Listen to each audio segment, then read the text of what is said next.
A record budget is on the way to Governor Gretchen Whitmer's desk. The legislature and the governor's office struck a $76 billion bill late last night. Our political reporter Rachel Louise just dives into some of the key investments you'll see for next year. $76 billion for 2023 is the largest budget in state history, lawmakers say. A huge investment in Michigan that uses some final one-time investments from the federal government. Both the governor's office and state legislators say the plan won't raise taxes next year.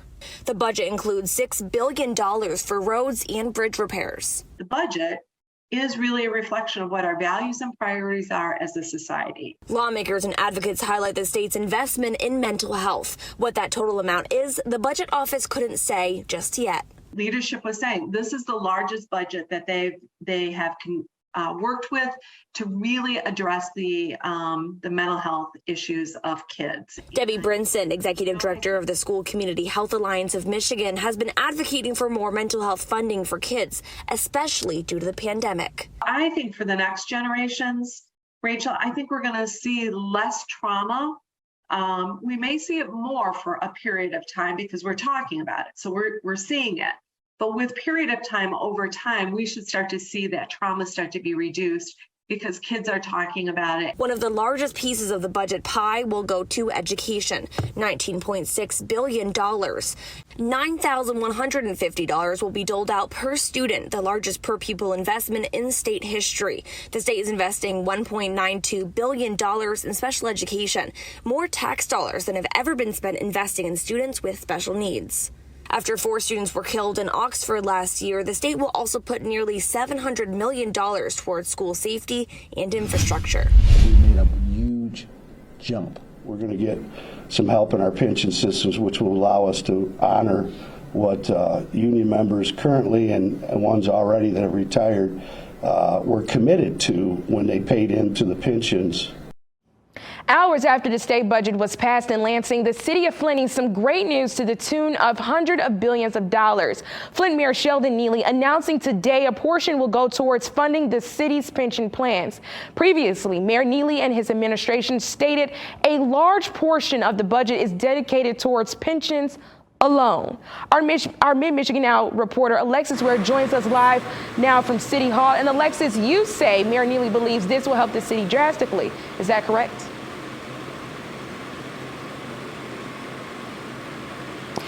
Remy, Mayor Neely said during his press conference today, this is the largest sum of money the city has received from the state, and he believes it will help the city into economic recovery.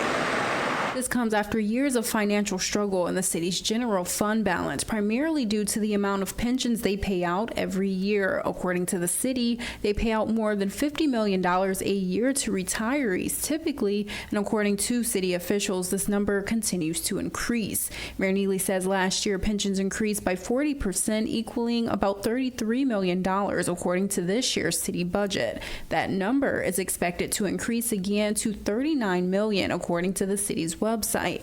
Now with this money, Mayor Neely says the city is on its way out of their structural deficit. Well, it means more dollars, more resources, and also that Flint will survive throughout our financial hardships. Today, we said that we made a huge jump to making sure that our retirees in the city of Flint will be taken care of, and we're very proud of that. Nearly 18 hours. Governor Gretchen Whitmer and her team, along with Michigan lawmakers at the Capitol, have reached a deal on next year's state budget. They burned the midnight oil literally to get this work done. House Republicans call it the largest budget in state history. Mid-Michigan Now political reporter Rachel Louise Just has been tracking the budget talks from beginning to end, in fact, and she breaks down what everyone has agreed to. When Michigan's legislative budget day started, it was June. By the time it ended, it was July. At 2:45 a.m., the Michigan Legislature's board lit up green, approving Michigan's 2023 budget with overwhelming bipartisan support. I think it's something that we can be proud of. in support of our Michigan residents. This is a great example of consensus and bipartisanship and coming together. Both Republicans, Democrats, and Governor Gretchen Whitmer hailing the agreement as a victory. For some of these lawmakers, it will be their last budget as they're termed out of office. Setting our budget and setting our revenues in a path that puts Michigan in the right path to continue to provide the services Michigan families expect. The budget is a record $76 billion more funding than Michigan has ever seen, according to House Republicans. That includes $18.6 billion for schools. Both the legislature and the governor's office report the plan won't raise taxes. School aid budget, I mean, when you're looking at $450 increase in per pupil spending, that I think that was huge. Lawmakers gaveled into a conference committee late Thursday night and early Friday morning, unanimously approving the budgets. I'm most proud of the $2.6 billion of debt reduction. I'm not aware of any state in the history of the United States making this level of commitment to reducing liabilities. As we dive into the budget, we'll bring you more details on how this money will be split across the state. In Lansing, Rachel Louise Just. Well, the deal leaves $7 billion on the table for investment in other projects.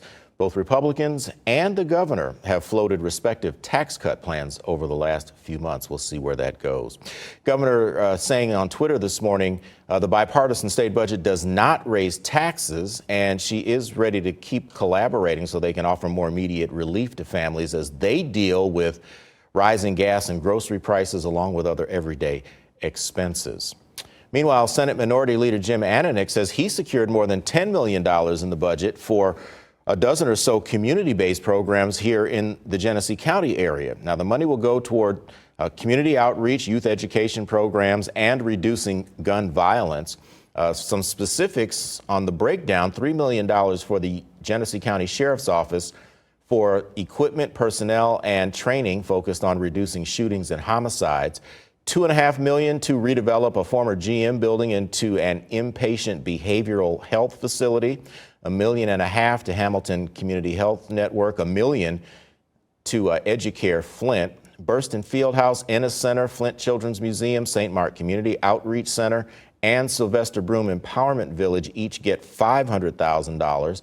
Boys and Girls Club, Crossover Outreach, and Ignite get $250,000, and Martis Luna Food Pantry is receiving $150,000. He not only apparently got more than $10 million, he got more than $13 million for this area.